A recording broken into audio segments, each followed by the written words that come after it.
Hey, ladies and gentlemen, Tyson Popplestone here. This is the Pop Culture Podcast. Welcome. Thanks for stopping by to check this out. Today, we are joined by Greg Potter, who is coming at us straight from Sardinia. Now, Greg is an interesting guy. He's originally from Leeds. He's currently on a 1 month holiday, which is why his tan looks exceptional throughout this whole video, and why even as an Australian coming into summer, he's out tanned me, which is disappointing, but it's got nothing to do with the conversation. Greg is a University of Leeds graduate. He did his PhD on sleep and chronobiology. He looks at circadian rhythms and just the health benefits of getting a good night's sleep. That's simplifying what it is that he studied, but we get more into it throughout this conversation. More than that, this guy, he has a huge interest in the world of health and practical ways to get the most out of ourselves, not just physically, but mentally. He's referred to as a cognitive athlete, which he doesn't necessarily love the label of, but I think it's a fair description of what it is that he does. He's constantly looking at new research and trying to uncover ways that we can get more out of ourselves, both mentally and physically. It was a really good conversation, which went down a few rabbit holes. I have to have him back on to touch base on some of the other topics that we didn't quite get a chance to touch on, but it was fun. It was enjoyable, and he's a really enjoyable guy to speak to. So I hope you like this one as much as I did. But for now, let me introduce to you for the first time on the Pop Culture Podcast, Greg Potter. Man, I was just saying before I hit record, it's exciting to get a chance to jump on with you. I was excited actually before we even said too much or got too much into the world of health to ask you about your trip to Sardinia, because it's a place that I've been really keen to visit ever since I read the Blue Zones a couple of years ago. And must have been 2 or 3 weeks ago, we sort of started trying to organise a catch up on here. And even then you said you were in Sardinia. So it's been a nice trip. What are you up to over there? Just working remotely. And I like it so much that my girlfriend and I have been out here for 3 years on the trot. So came first in 2020 during the pandemic when everyone was terrified of traveling, stayed for 2 months. And then last year we split our time between Sicily and Sardinia.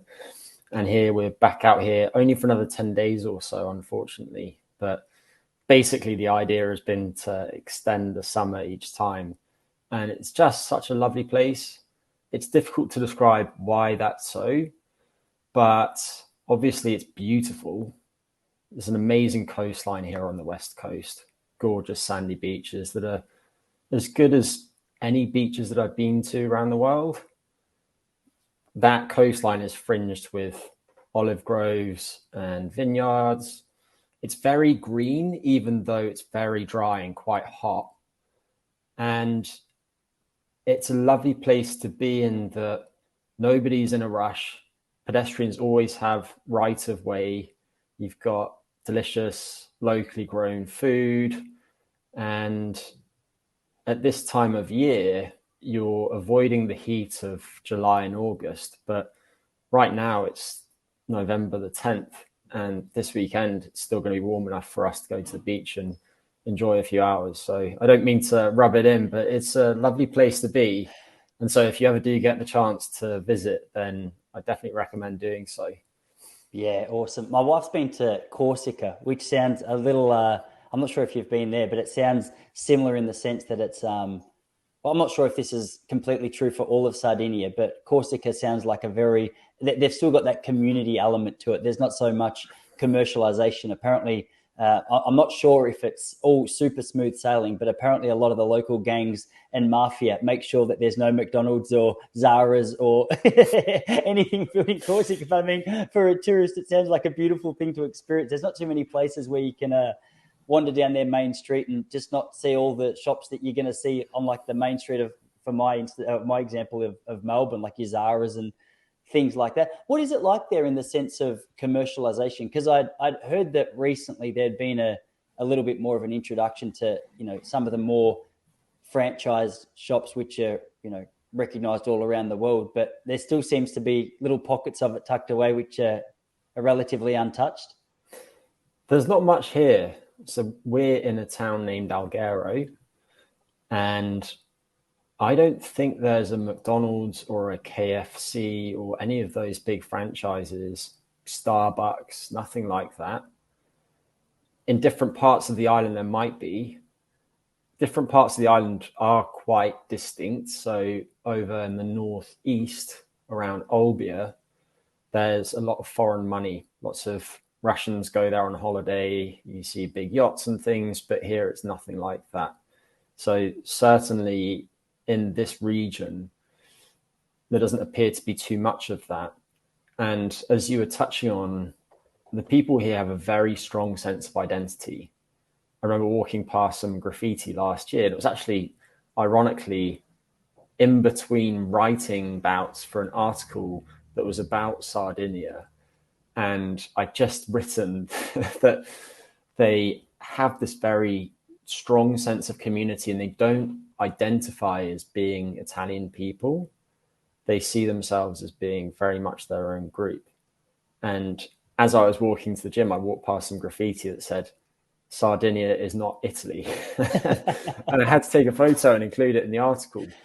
But I'm not aware of there being much or any presence of mafia here. It's quite different from Sicily. Sicily has North African influences, it has Italian influences, and so on.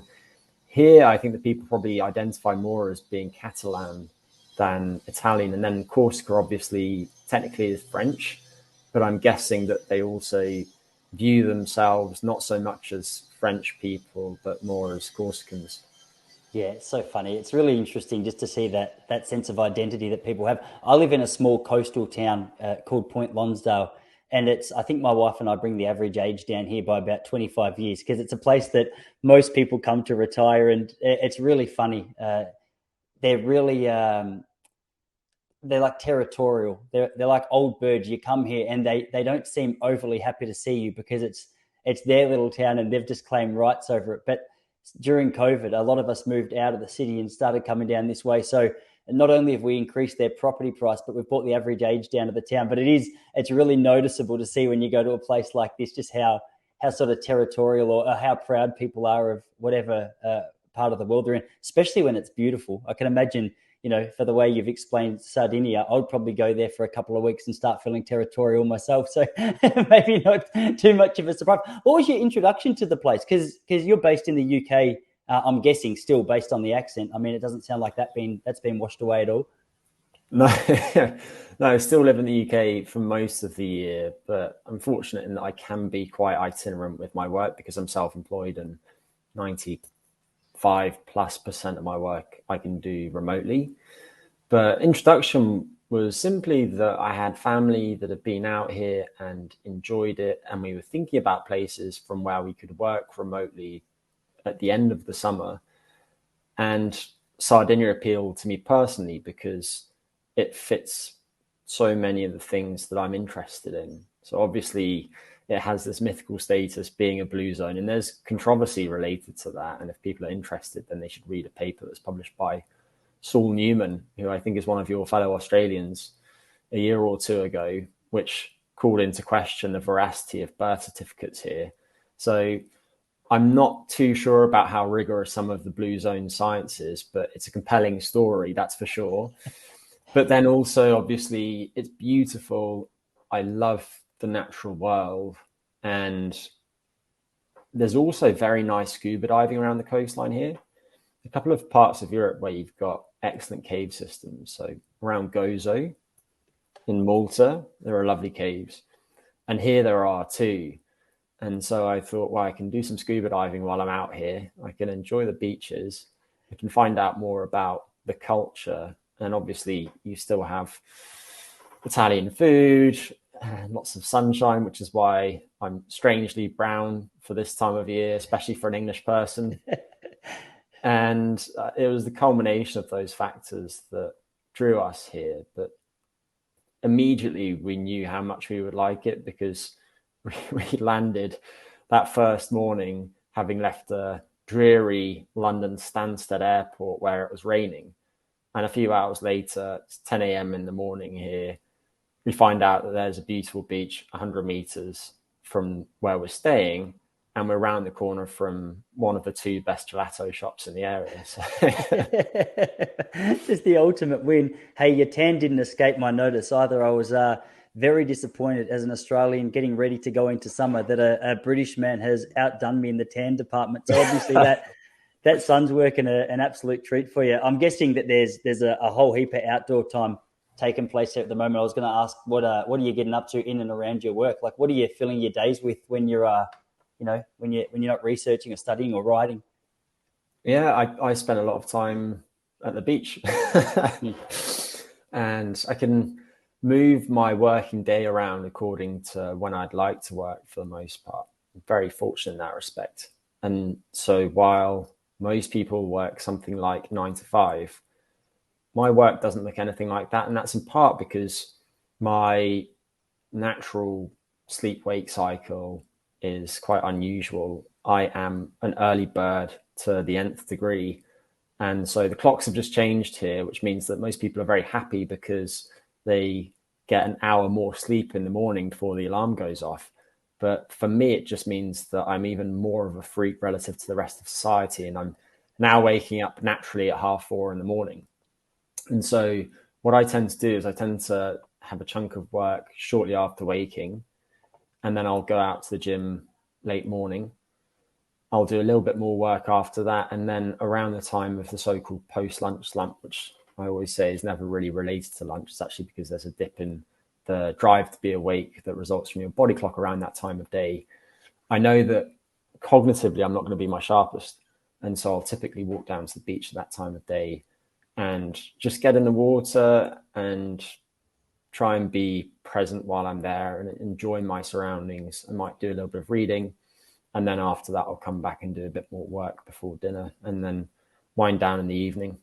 So lots of time in nature, and then weekends still, for the most part, spending time at the beach, eating nice food, arguably eating too much ice cream, although I'm not sure that's possible, and the occasional beach cocktail, because food here is quite expensive, but alcohol is very inexpensive. So you can get an Aperol Spritz or a Campari Spritz or a Cynar Spritz for about €5, which is half what you'd pay in England. And sounds dangerous. Yeah, and the setting is slightly nicer too, so it's good fun. Oh man, it was. You mentioned that the way that you're working at the moment, independently, remotely, doing your own thing. It's got a whole heap of flexibility that comes with that. And I'm doing something similar. I'm a running coach. I've got an online membership that is aimed at running based sports, and built that up over the last couple of years. And one of the things that I sort of struggled with, as I was a teacher before then, a sports teacher, and I'd gradually sort of phased down my teaching hours and increased my working for myself hours. And it's interesting, as a guy who's I'm trying to use the day as well as I can, maybe like every 35-year-old Western person with a desire to do well in business. It's a blessing and a curse, I guess. Obviously, you want to get the work done, but at the same time, you can put so many rigid structures around yourself that the beauty of working for yourself can quickly lose its appeal if you just make yourself a prisoner of your own desk rather than a prisoner of some corporate desk. And that's something that I've been trying to navigate myself recently. And I actually had a chat with my wife this afternoon, because it's what are you guys are this morning. It's Thursday evening in Melbourne right now, Thursday morning in Sardinia. Yeah, so I was saying that I still feel a little guilty at times taking a couple of hours away from work, despite the fact there's not really anything else that needs to be done. How do you navigate that? Was that something that you ever had to navigate, or was it a fairly easy transition for you?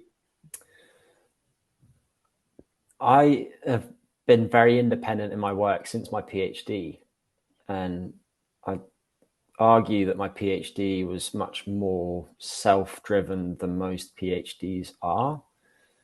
And so since 2015 or 16, the second or third year of my PhD, I spent most of my time working from home. And initially that transition was difficult. And I was also very busy at that time because I was doing my PhD, but I was also working as content director for a US-based digital health company named Human OS.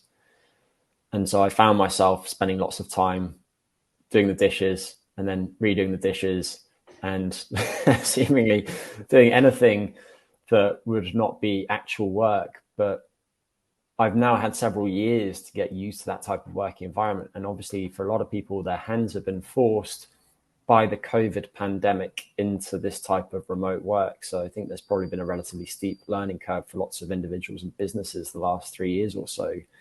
But I'm used to it now. And also I'm very interested in my personal productivity, in mental health. And so I spend a lot of time reading research related to those things. And also I've worked with several companies on those subjects. And so what I try and do is I try and apply the principles that I discover as I read more of the relevant scientific literature and then find what works within the context of my own life. But personally, the biggest struggle is probably social isolation, especially somewhere like this, because neither myself nor my girlfriend speaks Italian very well at all, nothing like fluently. I probably have 100 words in my arsenal, maybe 150. And that's fine, but it means that I can't have an interesting conversation with any local people around here. And because their identity is so strong, not that many people speak fluent English either. So it's actually quite rare that we meet an individual or a couple that we can communicate with in that way. And so a lot of the time that I spend speaking to friends and family right now is online. So that can be tricky. But then the other thing that you're getting at is making clear divisions between work and non-work life. And that can be very problematic, especially when it comes to things like sleep. So take the example of somebody who, because of the COVID pandemic, initially was working from her bedroom and now works remotely 3 days a week and continues to work from her bedroom. If that's the case, then you might start, or she might start to associate her bedroom with work and with feelings of work-related stress, especially if she's lying on her bed using her laptop, working on an Excel file for work or a Google Doc or what have you. And so it's important to have some of those structures that you alluded to in place with respect to how you use your time. And I say that recognizing that actually enacting those structures can be quite difficult. But I think there are some quite simple things that people can do to that end. And if they practice them on a regular basis, then hopefully they become habitual. And also simply understanding the importance of creating those divisions can be enough to nudge some people into making some changes that ultimately benefit them. Yeah, really well said, man. You're saying that some of the research in the productivity spheres really caught your attention, and it's something that you're always practicing and, you know, adjusting in your own life. Is there anything at the moment that, well, maybe practicing is the wrong word based on the, for those of you just listening, it was a little shrug of the shoulders and a slight guilty look. But maybe practicing was the wrong, maybe trying to implement from time to time. I won't put words in your mouth. I'll let you clear that up. But is there anything at the moment that that's caught your attention that you're working on?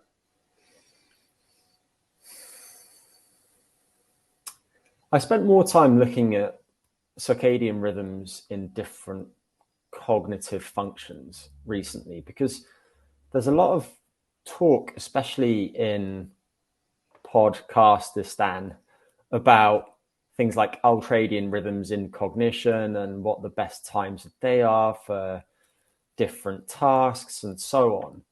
And I think that some of the views that are being put forward are nonsensical based on my experience reading the scientific literature, working with people, and being a cognitive athlete of sorts myself. I say that and immediately feel awkward as if I'm making it out as if I have high cognitive function. What I mean by that is that I'm a knowledge worker, and my work and my ability to be productive depends on my ability to think clearly. And so if you look at that research, it tends to show a few things. One of them is, unsurprisingly, that the more time that you spend doing a given task, the more errors you're likely to make. It's a time on task effect.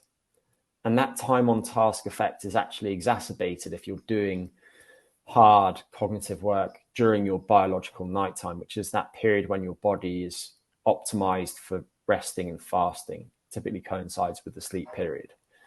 But that's very relevant to, say, shift workers who often have to be up and active during their biological night times. Say if they're working night shifts, but most of the time they're on a day shift schedule.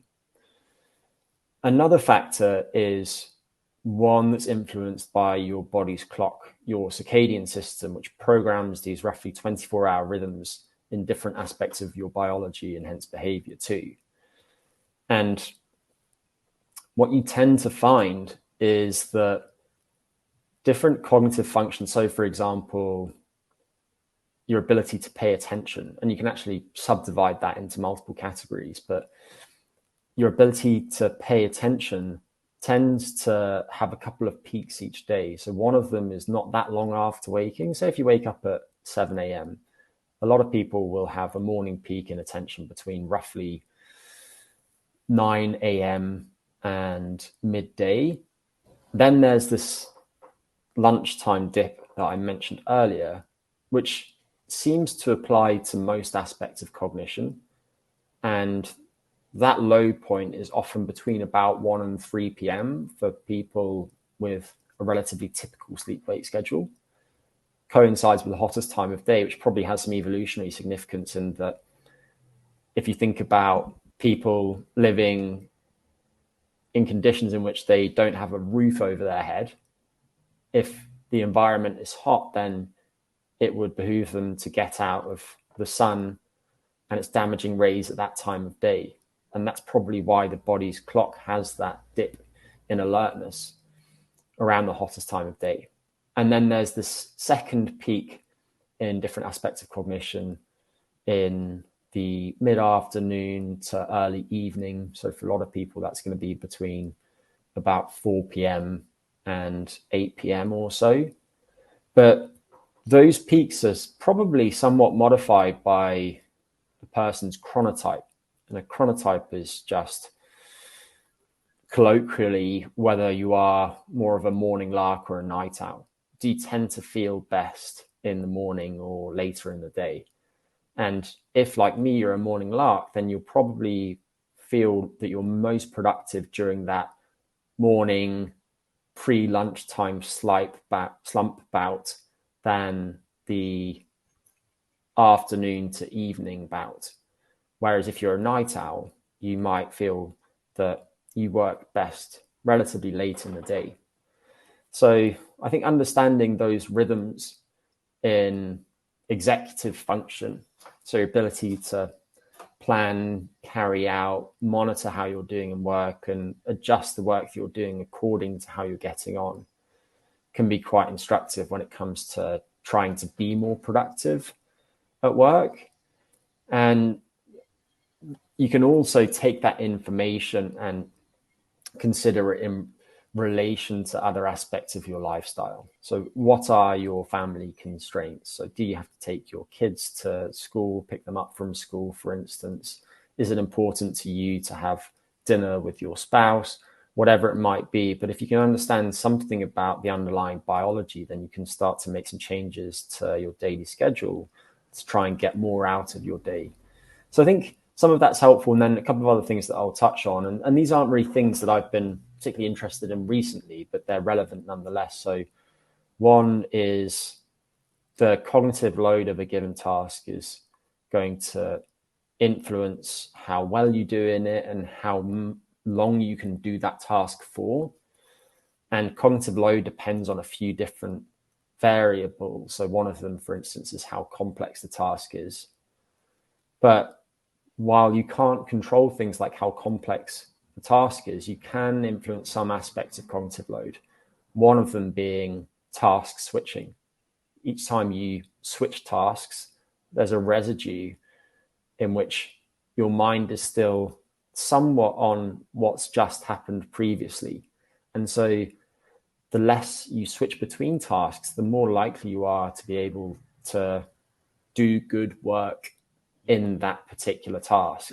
And so simple ways of helping you stay on task, such as website blocking apps. So for example, I have a Mac and I use self-control on my laptop, and getting certain things off your phone. Let's say that you just use social media in a cursory way. It's not really important to your business, but you feel like it helps you stay in touch with people and you enjoy periodically scrolling through it. If that's the case, then you probably don't want to spend that much time on it in total. You're not going to look back on your life when you're in hospital at the age of 85 and think, I wish I'd spent more time on Instagram. But you do want to keep using it in some ways. And so if that's the case, you might take Instagram off your phone and then download it once a week, or just use it on your laptop or computer and then block yourself from it the rest of the time. And that way you both hold on to your ability to keep your finger on the pulse of what's happening in the world, but also it doesn't detract from your work, and it doesn't lead you into that situation in which you're looking back and thinking that you wish that you spent your time differently. Yeah, it's a really good point. And social media is a great one to touch on, because as a bloke who's very interested in this particular scene, in productivity and using your time well, you would look at my screen time and my Instagram time, especially the last couple of days, you go, you don't care, you're not interested. You just, and I think they've sucker punched me, or tapped into a part of so many of our sort of psyches that just, it gets you excited. And at the moment, I've been keeping up to date with the midterm elections in the US, and I keep dancing from state to state just to see the updated results. Not that it plays any impact on me over here, but it's just, it's almost like a sporting event to me at the moment. So I've been jumping on, and I think I deleted Instagram 3 times from my phone today, but it's just too easy to reinstall. So I need to have some app blocker. How do you structure that yourself? You mentioned that one good way might just be to delete it and have a look once a week. When I get disciplined with it and I make the decision that, okay, I'm actually going to be good, I'm relatively good. But when I get a little slack and take the finger off the button a bit, I go, I'm on it again, and it's only 9:27 in the morning. I like the idea of having a look at it once a week. I read Cal Newport's book, Digital Minimalism, a couple of years ago, and that was really helpful to me. And I need to go through some of the notes that I wrote from that, because I remember for about 3 or 4 months after that, I made some serious changes in the way that I actually used all forms of technology. But then without that constant attention, it sort of just crept back in and took over too much of my important attention today. Yeah, what do you do with social media and just making sure it doesn't infiltrate every part of your day? So tangent, I'd recommend that people read Cal Newport's stuff, and you can also tune into his podcast for free if you want to do so. But books such as Deep Work are really helpful if you're interested in improving your productivity at work. I certainly don't agree with all of it by any means, but I think that most of it is on point.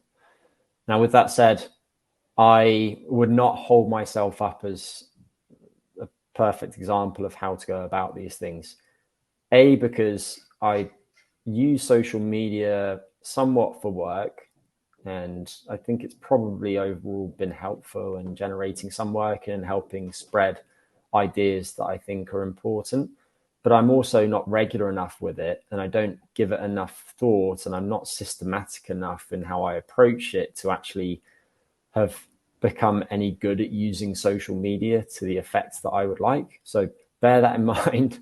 And also, like you, I will go through phases in which I'm good and say use it once a week, and I only download it, log in when I have something to post, with other phases where I'll check it early in the day and then I'll go back to it and check it 10 times subsequently that day.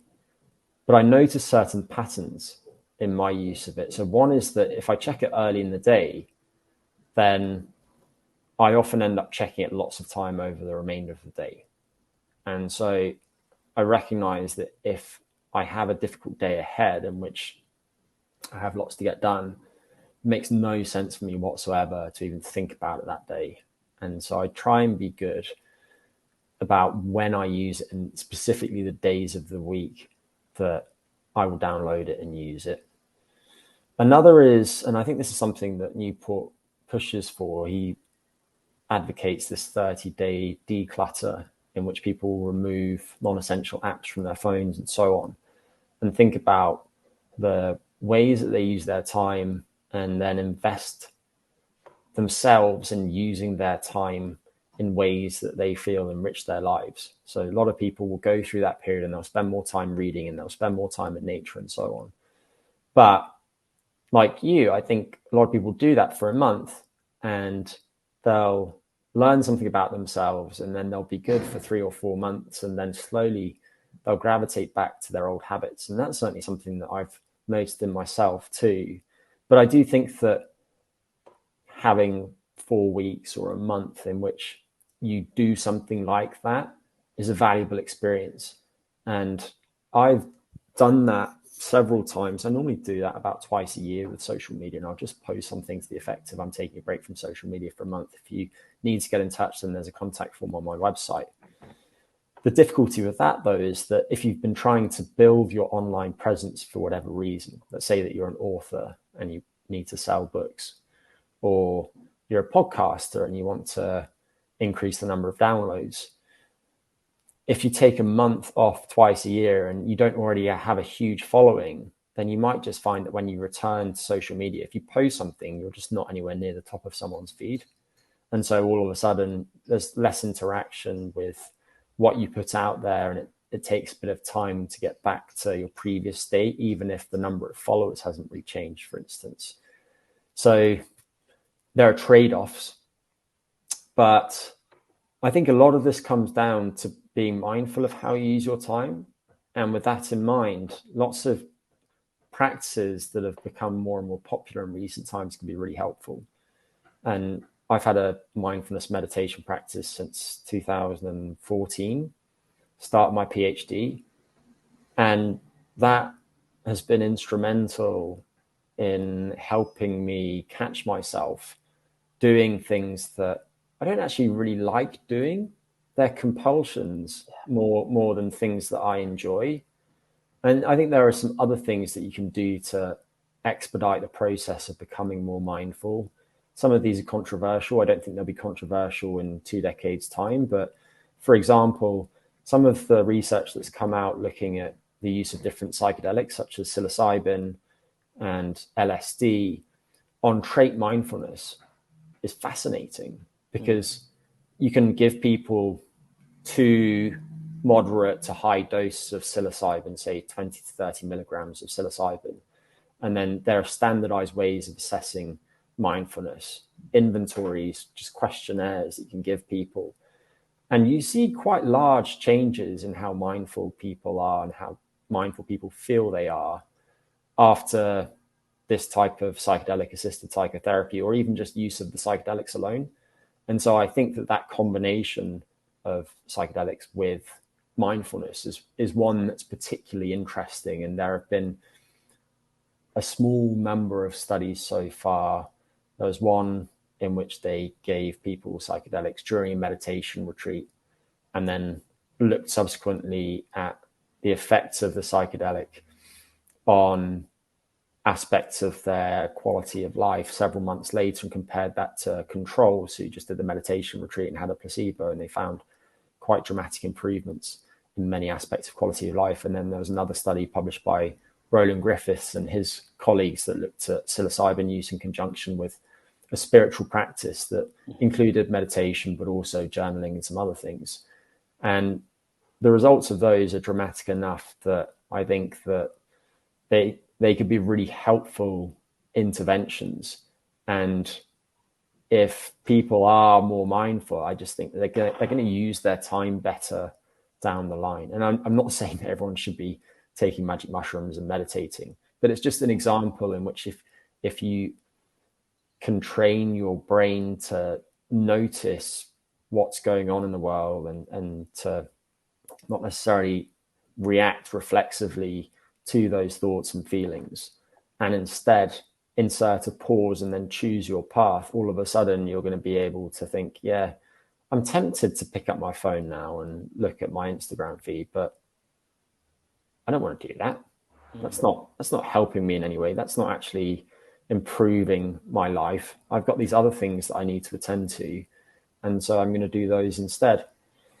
So it's a very, very long way of saying that I don't know, but I do think that if you go through these periods in which you're having some time off those things and reassessing your relationship to them, as well as nurturing your ability to pay attention to the present moment, then you might quite substantially change how you use things like Instagram, Twitter, and so on. Yeah, it's a really good point. And inconsistently, I'm going to be honest, the last couple of months, we've just a month ago, we had our second boy, and the most amazing, thank you, brother, most amazing thing ever. I feel like it's the typical parent response. It is genuinely the most. Have you got kids? No. For me, it's genuinely the most amazing experience that I'm so grateful to have. But and you feel bad even saying but after that, because I used to hear parents do that and I was like, you don't appreciate what you've got. You're a terrible parent. And now I'm getting a taste of my own medicine going, okay, I see what you mean. I love my kids with all my heart, but I also care about my health routine. And you keep waking up at 2 a.m. and this is really stuffing up my recoveries. It's been something that's impacted, obviously, the consistency of a mindfulness meditation practice of my own, and that's potentially just a prioritization. Is that a word? A priorities thing. I maybe just let it slip. But I noticed that when I'm on a consistent routine like that, that pause that you get before that addictive behavior often allows you to make some far more effective choices. And I think it doesn't just relate to me in the way that I use technology, but even the way that I speak to my wife. Like, I think if you had a look at how short I've been the last month in comparison to potentially how short I've been for the last couple of years, the last month hasn't been the most impressive. But it is something that I think I just feel like I'm making a big excuse as to why I haven't been meditating. But what I'm trying to say is, I've noticed the benefits of that practice in my own life. But I guess the consistency of it's the big thing as well, because you can do anything well for a couple of weeks, but then you've been doing it for 8 years now, and the improvements and developments and the skill set that you develop through 8 years of consistent work is a lot more than what you're going to get in a couple of months of sort of inconsistent practice. Yeah, I'll mention a few things. One is that if you have a background of insufficient sleep, so you've just had your second child and that has disrupted your sleep, you've been waking frequently during the night and your sleep's more fragmented, but you've also lost some sleep. That means that your performance will probably drop off more during the day, that time on task effect I mentioned earlier, than had you been well rested. And so in that context, I think that even if you're a night owl, it might make sense to prioritize your most important work early in your day, recognizing that lapses in performance are probably going to come on more quickly within the day. And also there might be a higher number of those lapses over the course of the day. Another idea is that I don't think that you actually need to spend that much total time meditating necessarily. It's tricky in that some people feel they need several minutes to feel grounded at the start of a meditation session and to come to their senses. But if you're very particular and recognize that you are time limited, then I think that you can teach yourself to reach that mindful state more quickly than if you were doing longer sessions. Mm-hmm. And so even if you're just doing 5-minute long sessions, I think that's better than nothing. Another is that people often think about mindful practices as comprising formal meditation sessions in which you're sat down upright with your eyes closed for 10 plus minutes at a time. But the whole point of a mindfulness meditation practice is that you're training yourself to be more mindful in your life in general. And so you don't want there to be a bright line between your meditation sessions and the rest of your life. And actually, I think there's enormous value to including things like walking meditations. And so let's say that you have 20-minute walking bouts each day where you're by yourself, and maybe normally you'd be listening to a podcast or whatever. You can do a 10 to 20-minute walking meditation during one of those. And I actually think that that's one of the great limitations of traditional mindfulness programs. By having the mindfulness sessions focus on seated meditations, you're not really teaching yourself to transfer that mindfulness into the rest of your life. Yeah. And so doing a variety of different mindful activities, mindful eating, mindful walking, mindful dishwashing, whatever it might be, can help you be more mindful throughout the whole range of different activities that you complete each day. Mm. Are you trying to meditate for a certain amount of time, or for you, is it, all right, you've reached a certain state of, for lack of a better term, just peace or calmness? Or are you trying to reach a state of mind, or are you trying to reach a certain time limit, or is it a combination of both? Yeah, again, to be clear, I'm no meditation master by any means. I don't want to come across as if I think that I'm some expert in meditation. So just want to get that out of the way. But I typically meditate for 10 minutes early in the day. Mm-hmm. Right now, I also spend a little bit of time journaling before that too, because I'm just trying to keep on track in changing certain patterns of thinking and behaving that I don't like. And so typically I'll spend a little bit of time journaling at the start of the day, which will include a gratitude component, which sounds so cheesy. I feel like a cliched millennial when I say that, but it's just a brief gratitude practice. Again, the research on this is interesting. I don't think that something like gratitude diary has a dramatic effect on your feelings of gratitude or your psychological well-being, but I think it probably does have a small effect on average. And then I'll do that 10-minute mindfulness session.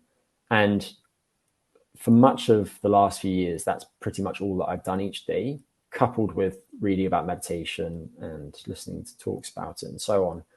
But recently, I've also started to incorporate more of that type of walking meditation. So for me, a lot of the early seated meditation sessions that I do focus on concentration, so my ability to pay attention, whereas most of those walking ones that I do are meta sessions. Meta being loving kindness, an attempt to build your capacity to be a compassionate person. And so it just involves repeating certain phrases to yourself, such as, may I be peaceful, may I be happy, and so on. And then as you pass people when you're walking, you might wish the same things for those others too. And that goes for both humans and for animals and other living creatures. So I like that combination because it focuses on developing certain aspects of my mind that I would like to improve. I think your ability to pay attention is enormously important to pretty much any cognitive task you're going to do, and to avoid distraction and to override impulses that will ultimately be counterproductive. Yeah. But then also, I think that the world needs more compassion. And I think if the powers that be, in particular the individuals in powerful positions, were more compassionate, then the world would be much better. And you mentioned the midterm elections earlier. I suppose those are a perfect case in point of that, because there's a great big orange goblin in the room, and I hope that he doesn't return to power, but it's a real possibility. And you look at somebody like that and the amount of harm that can ripple out of what he does, and it's quite alarming, especially against the backdrop of what's going on in Russia and the Ukraine and what's going on with the climate and so on. It can all be a little bit soul destroying if you're not careful, which is one more reason why you need to be particular about the information that you curate each day. So not only whether you're using social media, which tends to center on things that are ultimately quite banal, like puppies and pictures of people posing at nice beaches, but also things that are more consequential, such as the world news. Yeah, yeah, it's a really good point. It's interesting you say that because I was over in America recently, and I was staying in a fairly conservative part of town, and one of the interesting things was just to get a little bit of a feel for the atmosphere in the air, and obviously it was like where I was staying was quite conservative, quite a Republican area. But even a couple of people that I spoke to over there at the moment were saying that, yeah, for maybe a bit of a middle finger to the woke left, it'd be nice to have a guy like Trump come back into power. But a lot of people, I don't know if it was a lot of people, but I certainly noticed there was a sentiment towards, especially for conservative voters, towards DeSantis, and maybe him being a bit more of a reasonable candidate. And I'm getting myself into a conversation here that I've got no right speaking about, really, because I don't know enough. But it was interesting just to hear even some people that you would have thought were front and center with fist pumps for Trump were now saying, okay, well, maybe in terms of healing and in terms of actually getting forward as a nation, maybe such a divisive character wouldn't be the best bet. But then there's still a couple who are going, no, well, I'm not really worried about divisiveness anymore. I just want him back because it'll be hilarious to watch. And granted, for me, that was the first thing that got me interested in US politics, because I felt like I was just watching a bloke like Conor McGregor and make it like a sport. And I was mind blown because, especially in Australia, that news sources were laughing at him for so often. And that could be something to say about not taking Australian journalism so seriously, because there's certainly a lot of opinions that are not backed up. But it was mind-blowing to me initially that he was elected, because all these people that I was told to trust, or that I did trust for so many years, were so wrong with their predictions of what it would look like. It was a strange thing to live through, an eye-opening thing to live through. Yeah, it really was. And again, I know nothing about US politics, so just want to preface what I'm about to say with that. But I remember watching a documentary years ago. It's a brilliant documentary if you haven't seen it. It's by Adam Curtis. It's called Hypernormalization. And basically he ransacked the BBC archives that contain obviously hundreds of thousands of hours or millions of hours of footage. And he's got this amazing knack of compiling compelling footage into interesting and thought-provoking narratives. And hypernormalization is one of the ultimate examples of that. But within that film, there's that now very famous moment when Barack Obama is giving a speech and Donald Trump is sat in the audience.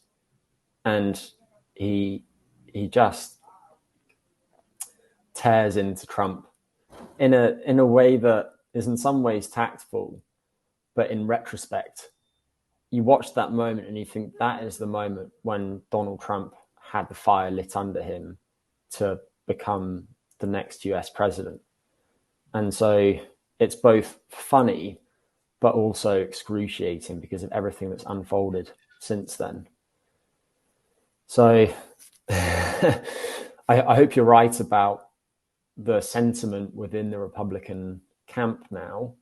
But like you were saying, I find it difficult knowing who to trust when it comes to the news.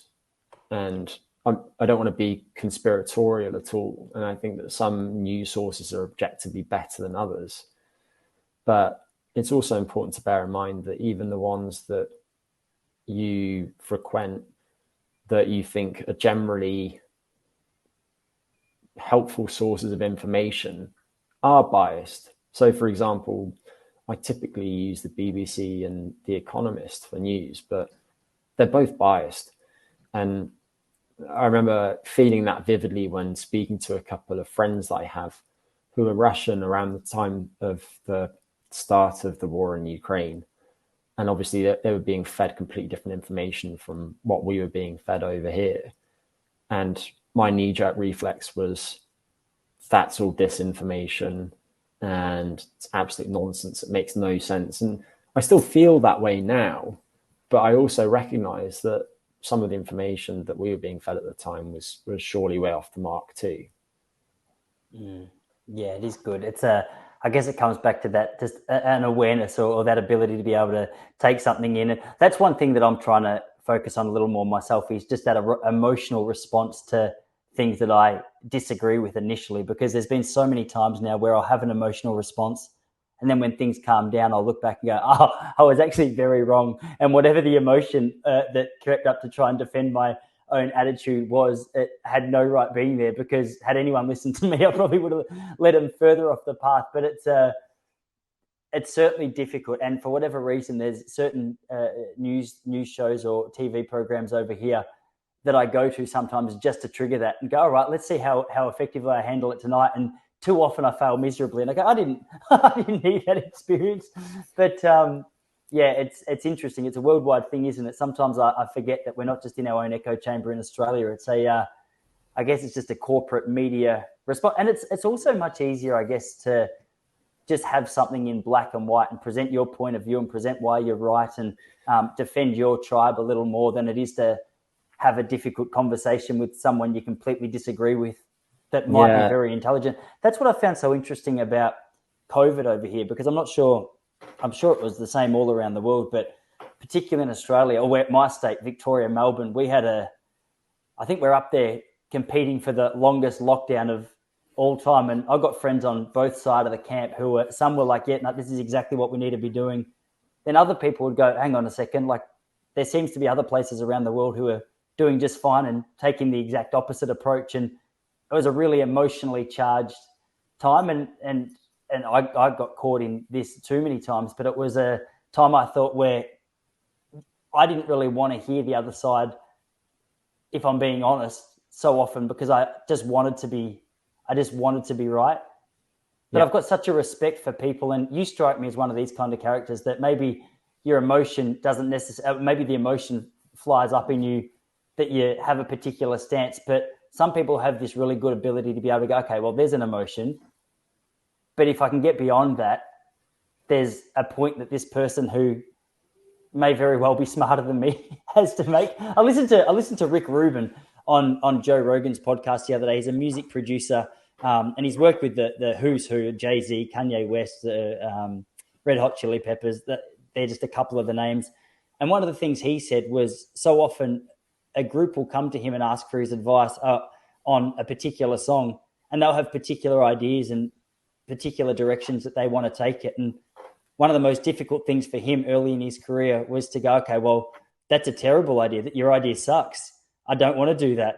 And he said, but too many times the idea turned out to be the best idea for the album. And he quickly learnt that the best way to create an amazing album is to at least hear the ideas of every single person in the band that he's working with, what they view it as, what they see it's going to be, what they would like this album to become. And I hear a person like that speak, and I'm like, that seems to be the healthiest way to approach any emotionally charged conversation. Yeah, absolutely. I think you're again being a bit flattering to me, just given how chaotic I know my mind is. But I have listened to a few of your podcasts, so you're very consistent. If that's not true, you very consistently present yourself well. If your mind does feel a little all over the shop. Thanks for that. But I think some of that is just overriding all of the nonsense that comes up in my mind. But I think recognizing that everything that arises will pass is helpful, which probably sounds quite new agey and spiritual to a lot of people. But I do think that objectively that is true. And then also having experiences that teach you some humility and identify how frequently we're wrong can be very instructive. So the example that comes to mind is just doing a PhD. It's one of those instances, and there are many of these, in which the more that you learn, the more that you realize you don't know. Someone made a really apt analogy on a podcast that I was listening to a few months ago, and they said that it's a bit like wading out into the ocean. As you get deeper and deeper into the ocean, you realize just how vast it is. And so with that in mind, I might have really strong opinions about things, but I also try and remember that I'm so frequently wrong about them. And coming back to the context that you mentioned and echo chambers, I'm not very good at this, but I do think there's great value in trying to expose yourself to different echo chambers. So let's say that you are a proponent of a vegan diet. I think it's probably valuable to look at some of the arguments that are being put forward by the omnivores and even by the carnivores. I think a lot of the arguments that are put forward by the latter category are rubbish, but I don't think they all are. Yeah. And I also believe that there are plenty of people who, at least in the short term, benefit from that type of dietary approach.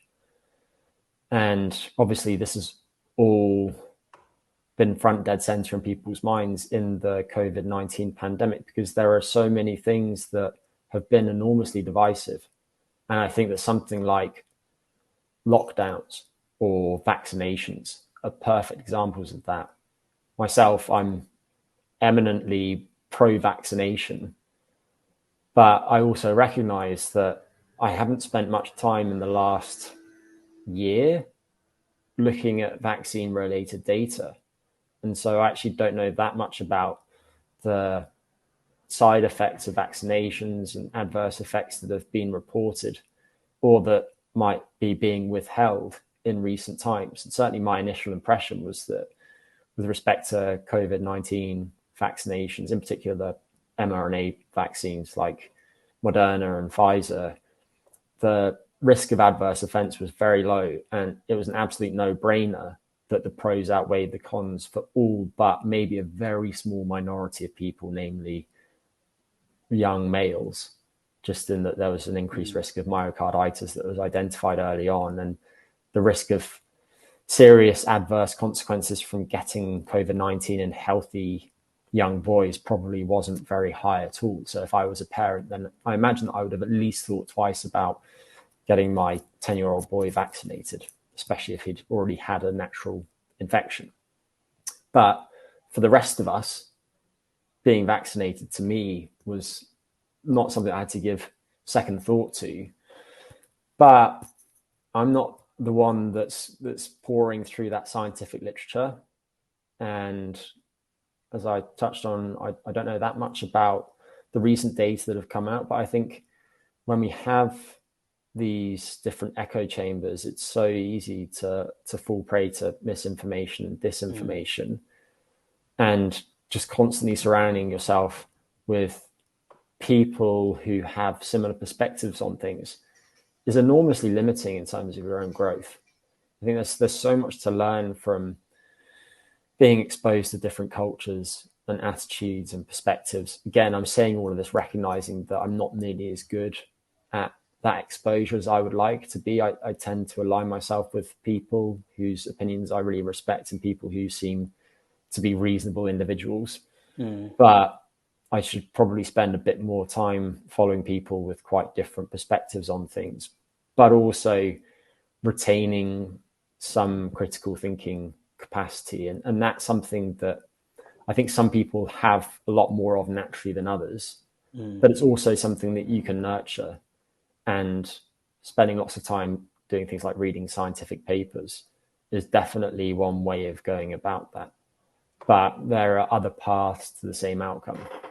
Yeah, it's a really good point. I was the vaccination one was interesting here in Australia, or all over the world, because there's just so many. From my perspective, I felt like I was listening to so many people who they both seem so much smarter than me. I would listen to them talk about research, and I would listen to them talk about data. And you're probably, like with your PhD and a lot of the work that you've done, a lot more familiar with what's a credible research document and what's not. But I would listen to someone who was pro-vaccination, and they would state their case, and I go, okay, well, obviously that's the best way forward. And then I would hear someone on the other side of the fence, and I'd go, well, I think you just counted all the points that I thought were credible, so maybe that's the best way forward. The thing that upset me, especially here, was there was no genuine conversation around what was the best way forward. It was just, all right, you have to do this. It's now a mandate, and if you don't do it, you're an anti-vaxxer, which was untrue for a lot of people that I knew for sure. I knew some really deep thinking, lovely people who were very apprehensive and hesitant to get the vaccination just until there was a little more information available on, its effectiveness and, the health risks and things associated. So I felt as though I was a little bit too close to the front line with some lovely people just to look at Channel 7 News and go, okay, these guys just, they're conspiracy theorists. But it was definitely a really difficult time to navigate, especially with as you mentioned, just the emotional charge that came with so many on both sides of that conversation. Yeah, 100%. And there are a few factors that make the whole process of discerning good information from bad information or more difficult. One of them, and this got quite a lot of airtime around the time that it came out, is that false information seems to propagate more quickly through social networks than true information. And that's based on a high profile study that was published in one of the best scientific journals in the world. And obviously, categorizing false information and real information or the truth is difficult. And you have to keep that in mind when you're assessing the veracity of the claims that were put forward in that study. But I suspect that there is something to that. And part of the difficulty with this stuff is,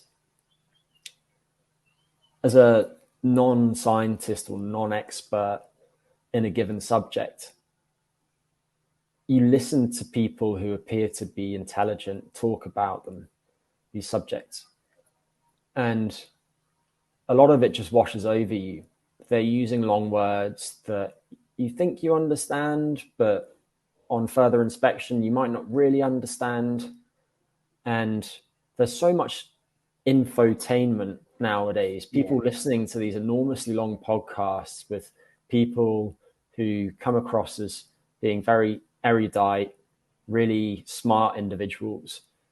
And a lot of those podcasts basically contain information that's either not accurate or ultimately it's not particularly important when you consider the totality of things that are interacting and the relative importance of different determinants of certain outcomes, whether that's your health or something else. So it's really hard trying to make sense of the world when you're getting all of these conflicting opinions about things that you don't have any real background in. And I regularly feel that way about certain subjects. So I'll hear people talk about various subject matters and I have a cursory interest in them. So let's take an example of decentralized consensus mechanisms like blockchains. But also my knowledge of those isn't deep and it's not particularly broad either.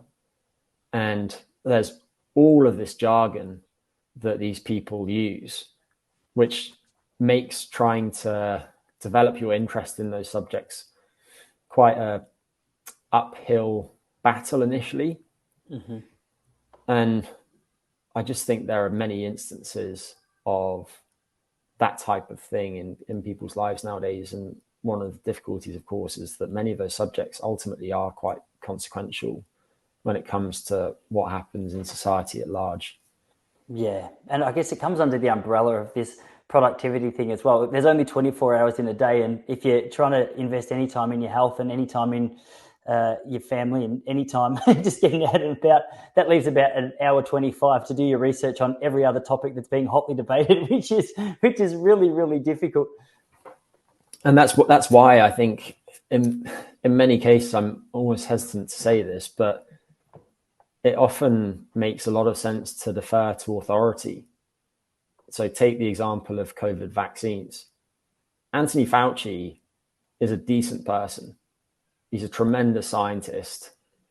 He knows thousands or millions of times more about many relevant subjects than I do. And my impression of him is that he's sincere. So it's early in the pandemic. I'm going to happily defer to his perspective rather than listening to a journalist, anti-vaxxer, talk on a big podcast about this treatment for COVID and its potential utility based on a few terribly done studies. So I think that in many cases, people should listen to people that they perceive to be experts. I know that in a minority of instances, that can ultimately go the wrong way.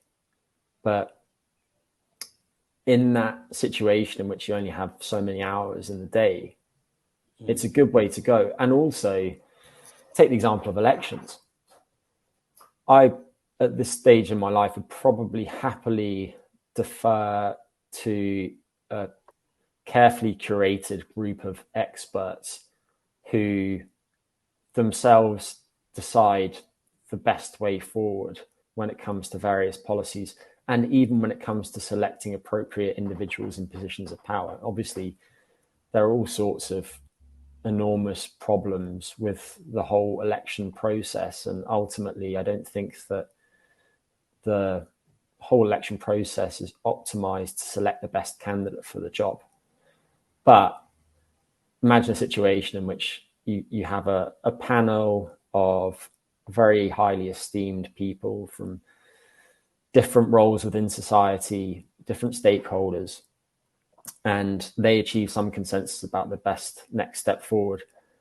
It strikes me that the likelihood of them reaching a conclusion that is adaptive is higher than asking everyone in the general population, many of whom are reading unhelpful sources of information that are full of inaccuracies. But I know a lot of people push back against that and call it undemocratic or whatever. It's just a perspective that I might change my mind on, but right now makes some sense to me. Yeah, it's difficult as well, because one of the things I like the idea of being able to appeal to authority and, you know, trust. Well, in the example that you gave, like to trust a guy like Anthony Fauci, who's obviously been in the scene for a long time.